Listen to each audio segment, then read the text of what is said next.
us. Yeah, we're usually the ones behind the camera. That's right.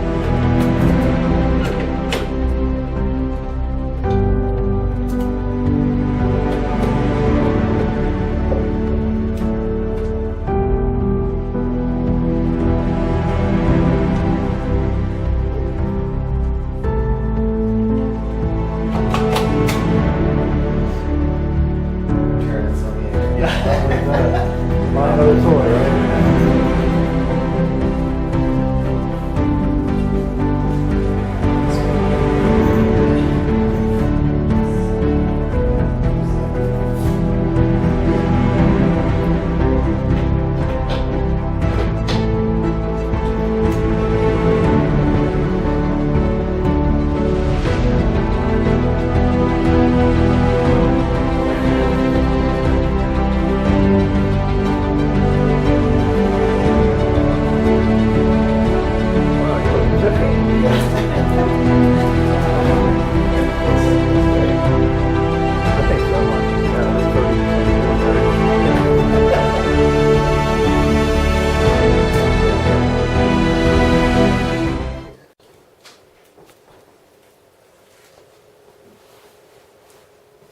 All right. Awesome. Yeah, that's beautiful. Okay, so now we'll do the official name. So you can just tell us your name and your daughter's name and kind of where we are today. My name is Tammy Carver. My youngest daughter is Juliana Carver, and she fought cancer for over 9.5 years, beginning back in 2007. She passed away in 2016, just 6 weeks before her 15th birthday. So she was 14 and a half. Yeah. So can you tell us a little bit about her story? Sure. She was, she turned 5 in December, and she came to us one Sunday morning in February, 2 months later, and said, "There's a bump under my arm that's bugging me," on a Sunday morning. And I felt under her arm, and it was strange. I have a little bit of a science background, so I knew it was a swollen lymph node, and I looked and couldn't find any sores or she hadn't had any injuries or anything that would have caused that. So it was very concerning, but not much you can do on a Sunday morning. So Monday morning I called her pediatrician, and she's the youngest of 6, and when I called and said I had an emergency, they believed me. So I took her in, and the pediatrician was stumped and got an x-ray right away and could see that something was there, but couldn't tell what. So her pediatrician was so concerned, she actually got us an emergency MRI that same afternoon. And that evening, we got a call from the pediatrician, and she said, it looks like cancer. To the week, 3 years past the end of treatment, and she relapsed the first time. So she relapsed the first time, she was 9. So this time we found a lymph node in her groin that she told me was a bruise, and I was like, that is not a bruise. So a new tumor in her leg. So we went back to Sinai, started the whole procedure again, did a whole nother workup that have ever been developed for the type of cancer she has, not one. So all they do is they just take other drugs that are used for adult cancers, and they kind of try to repurpose them, and they do trials where they try different combinations to see if it works better than the current one they're using. So she was involved in the second clinical trial, and again, it worked. A couple of months later, she relapsed, so it was almost immediate. And when she relapsed this time, it was more serious because she had a tumor wrapping around her aorta and the cava, and it was bad. So that time we got, we had to take her in as an emergency. They had to start blood thinners. They could start treatment because if it continued growing, it was ready to cut circulation off to the lower half of her body. So we started a very, very aggressive new treatment that made her so sick. And it worked. They couldn't believe it worked, actually, because within a few weeks, the tumor had shrunk enough that she was, she could go off a blood thinner. She was no longer in danger. We made it through that treatment, and it was a bear. It was all inpatient. Made it through that. Then she had to do more radiation therapy, and because it was abdominal and the chest area, we had to separate it. So she had like 12 straight, the entire summer. We went to radiation every single weekday, the entire summer. She had 6 weeks here, then 6 weeks here, and it made her, especially the abdominal radiation, made her really sick. There's nothing like nausea that's caused because of abdominal radiation. It's bad. So she made it through all of that, and at that point we decided just to try putting her on low-dose chemotherapy just to try to keep it from coming there. She left the house still able to breathe ambient air. By the time we got to the hospital and got her into the clinic, she was starting to struggle, so they put her on just some regular oxygen, just a little, like 2 maybe. And then started progressing really rapidly. They're turning it up, and then they came in and said, she's got to be admitted to the Picu because she can't breathe this. We're going to have to do pressurized oxygen. So Picu's just downstairs. They took her downstairs to Picu and gave her pressurized oxygen. It still wasn't working. Meanwhile, they came in and did an echocardiogram and found out that she was in something called tamponade because she had a pericardial effusion, and it was going to be between that and the fluid buildup in the lungs. They were going to have to intubate her, and they weren't sure that she was going to make it because of having all the fluid around her heart in addition to the fluid in her lungs. They weren't sure what was going to happen, and so they actually had a special team of people come in and talk to us and say, that was October 7th, 2016. They said, you need to go say goodbye to your daughter because we don't know if she's going to make it. So we went in and talked to her, and I didn't actually say goodbye that day because I just couldn't. And I mostly just comforted her, told her it was going to be okay. They were going to do a procedure to make her be able to breathe better. Took us out of the room. They did it, and her heart, she did go into arrest. Her heart stopped for 2 minutes. They were able to resuscitate her and get her intubated and stabilized. And she was in Picu for a week with intubated, and it was gradually getting better. So they weaned her off, which they were just shocked because they didn't expect that to happen. Oxygen in the daytime.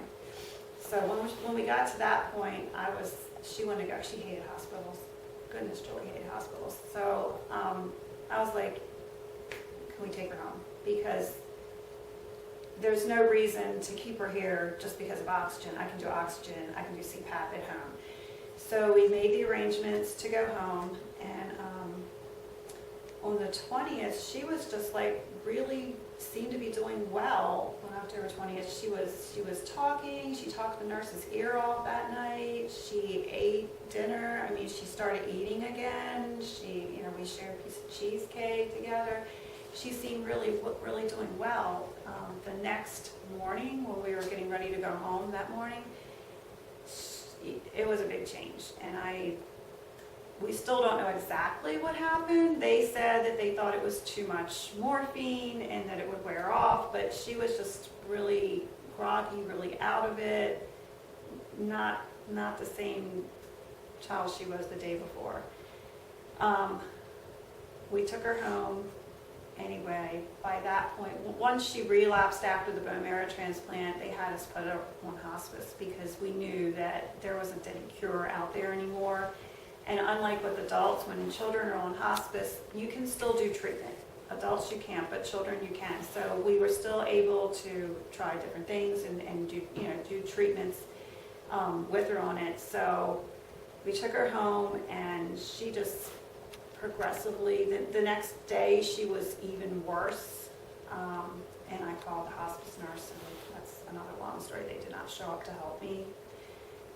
By Sunday morning, I was so upset. I actually called her pediatric oncologist, I should say, at Sinai, her long-term one, she'd been with for over 9 years. I called him at home on a Sunday morning, and he said, you know, he was like, Tammy, I said, what should I do? He said, she's dying. You know, he's the one that told, and the nurse never showed up, told me that, you know, her body's shutting down, and that moving her probably wasn't a good option. It was probably going to make things worse. So we called all of our family and told them, you know, come see her. And we had her a blow-up bed right next to ours in our bedroom, and so she was sleeping right next to us.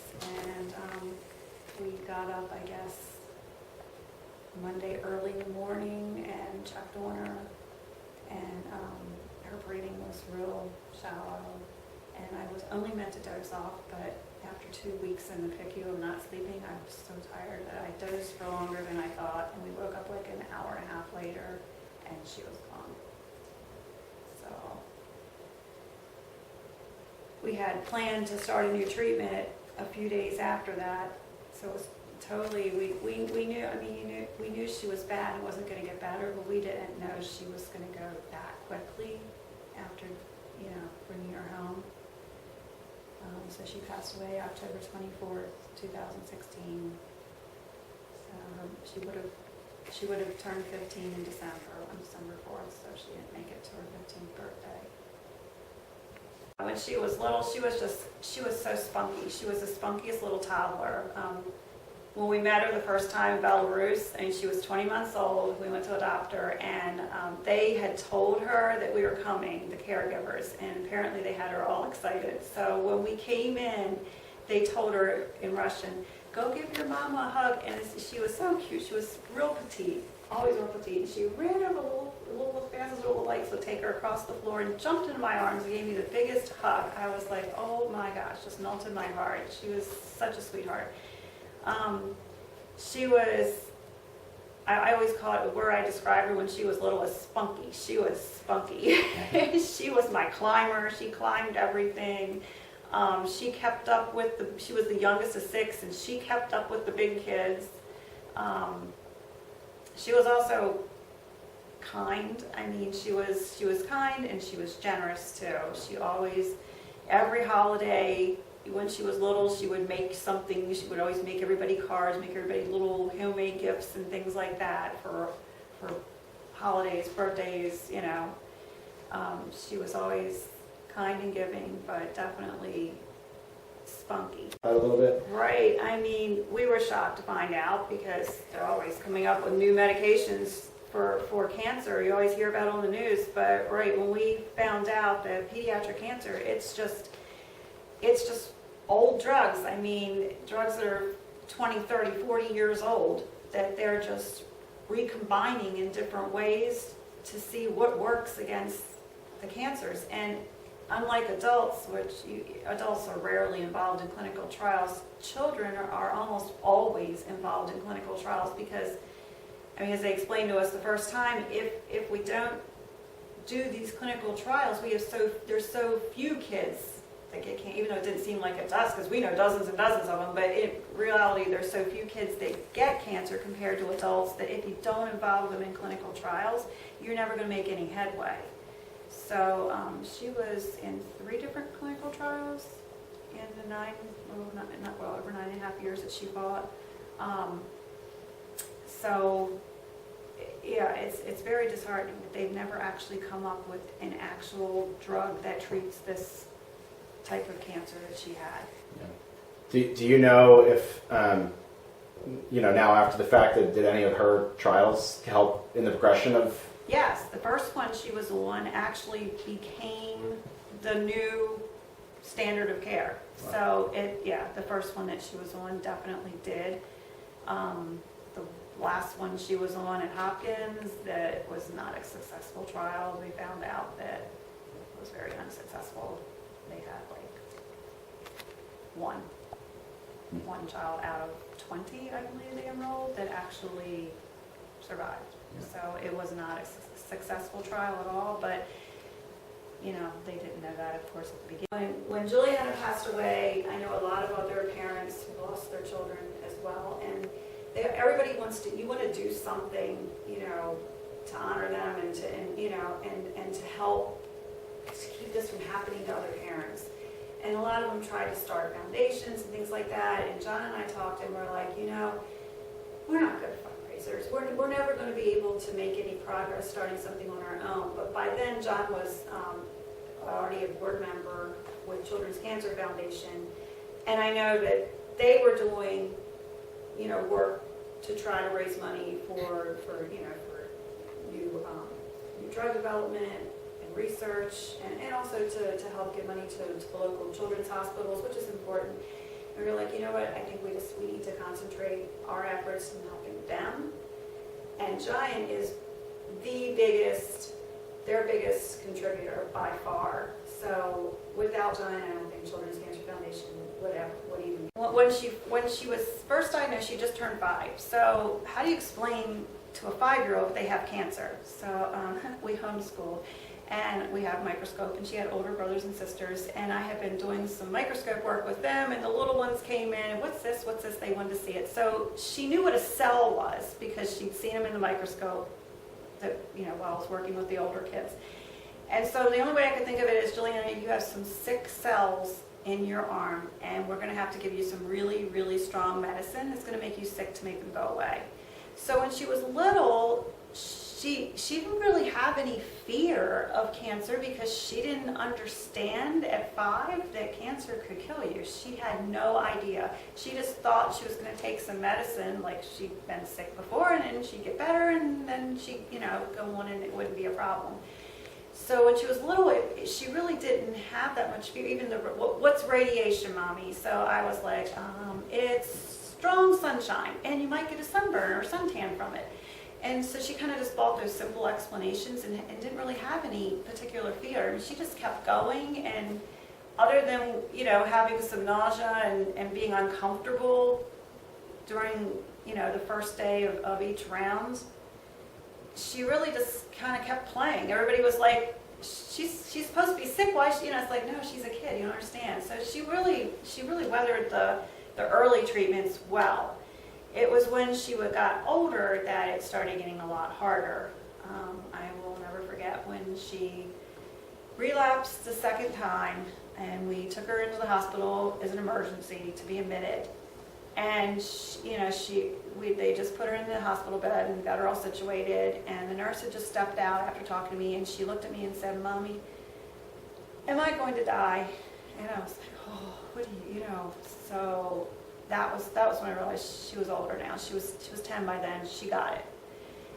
And, you know, I mean, the only answer I could come up with quickly was, we're all going to die, but nothing is going to happen to you right now. We're going to do more treatment, and just like we've done before, we're going to do more chemo, more radiation probably, to get rid of the cancer.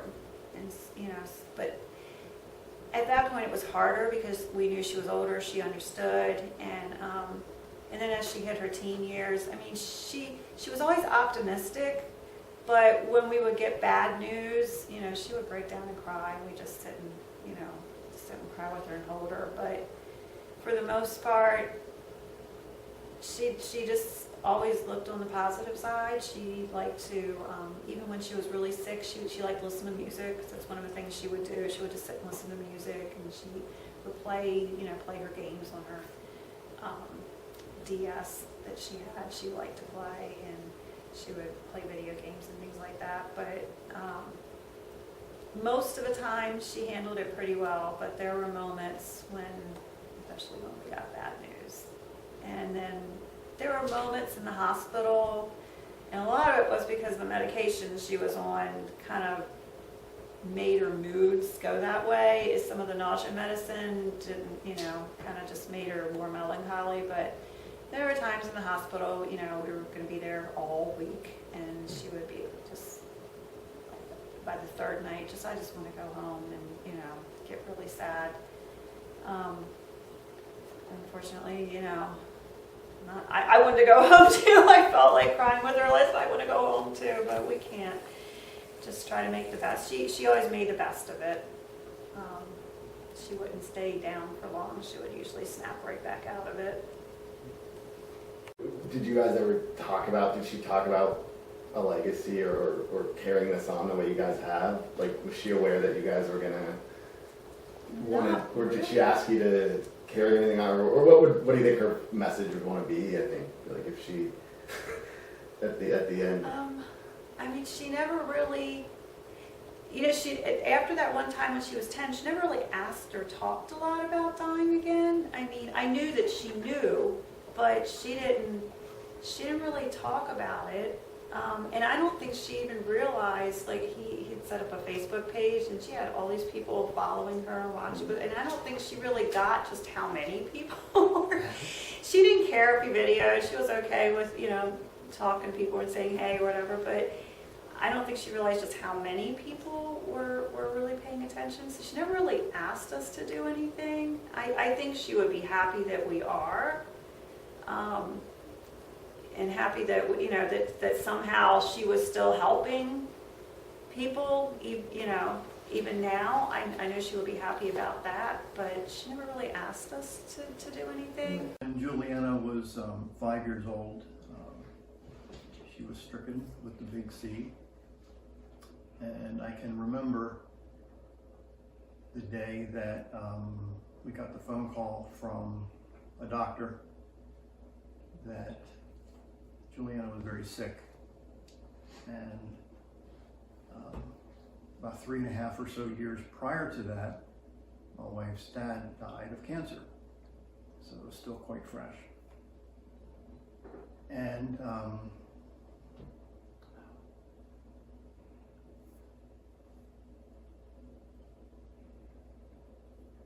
and you can speak to me. You don't have to look down the camera, so it's a little easier.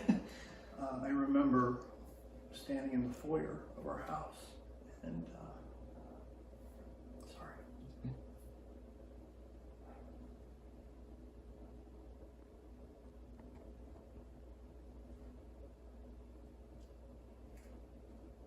I'm so sorry. As close to her as I could. Tammy, my wife, had to come in and say, you know, she'll be okay tonight, you know, come to bed. But seeing Juliana go through all that treatment the first time, and then as a parent, once your child is diagnosed, you live in terror that it's going to come back, and the cancer, as Tammy mentioned in the story, kept coming back over and over again. And every time I could see our formerly spunky little girl at age 5, before she got sick, she was still happy through the process. But over the years, I started seeing how the weight of being sick was weighing on her in different ways. She's still very positive, still very energetic as far as she could be. Always wanted to do the things that the rest of the kids do. Loved to swim, loved to run and play, loved to do the things that little girls want to do. But those trips to the hospital all the time for a week at a time was eventually wearing on her, and it was a long process, and it's just we're hollow without her. It's an agony that I can't describe as a parent, and I wouldn't wish on any parent, obviously. But you go as a parent from living in terror that something's going to happen to your child to living in agony 24/7, that something has happened to your child, and the only way you can see your child again is in a graveyard, you know. And that's the 22,000-foot story, if you will. We went through quite a few years of that havoc, because there were kids, and some kids are going to be kids, you know. So we had some real hiccups with that. What was the other part of the question? I'm sorry. Just, I mean, total on your work, if anything like that. I mean, just the reality of like living in these situations. In When she was diagnosed the first time, less than 6 months after she was diagnosed, my boss called me up one day and said, "John, I took the liberty of cleaning out your office. Where do you want your stuff?" At the time, I was making about $140,000 a year. We had just built a 7-bedroom house for each of our 6 kids to have their own bedrooms. And he literally destroyed a family in the middle of Juliana's treatments. And he knew what he was doing. So, and I wasn't the only one, he had done that stuff too. But certainly not in the same situation. So our income went from 6 figures a year to way less than half of that overnight. So that created an enormous strain for many years, because we haven't recovered from that, even though it's been many years later. Work-wise, it was at the time trying to juggle work while she was in treatment was a challenge, and I did the best I could. Again, having 5 other kids still at home, so trying to juggle all that at the same time was an enormous challenge. And then my wife homeschooled the kids, so her trying to homeschool the kids while Juliana's in treatment and being very sick and all kinds of other issues happening, she had to juggle a lot more than I did, because she had a total of 6 children to educate. So it was a real challenge through the whole process. Disorders or diseases that affect these kids. Giant Food has been an instrumental part in that process. Giant Food gives parents like us hope. During her treatment, we always held on to hope that a cure was going to be found for her, before she passed away. Every month I listened to the news and the meetings and all that, and hoped that they were going to have a cure. That finally she was going to be able to grow up and be a chef. Her goal in life at the time was to be a chef. She loved to cook, loved to help her mom bake things. So Giant Food is not only helping to find cures, but giving hopes and hope. Right, I'm gonna edit this out. That's fine. Giant Food not only helps raise funds to find cures, but they also give hope to families that maybe one day a cure is going to be found and their child is going to be able to grow up and live a healthy life. That's the ultimate goal of all these kids. They just want to be healthy. They don't want to have $1 million in the bank. They just want to be healthy and be normal kids, and then grown-ups. That's all they want to do. Do you feel like you're, well, you had told us on the phone call that you told her before she passed that you're going to keep her legacy alive and also help to push, to come up with cures, right? So, I mean, what did you promise her, and how are you kind of living that today? Well, I'm not sure if I promised her that when she was alive.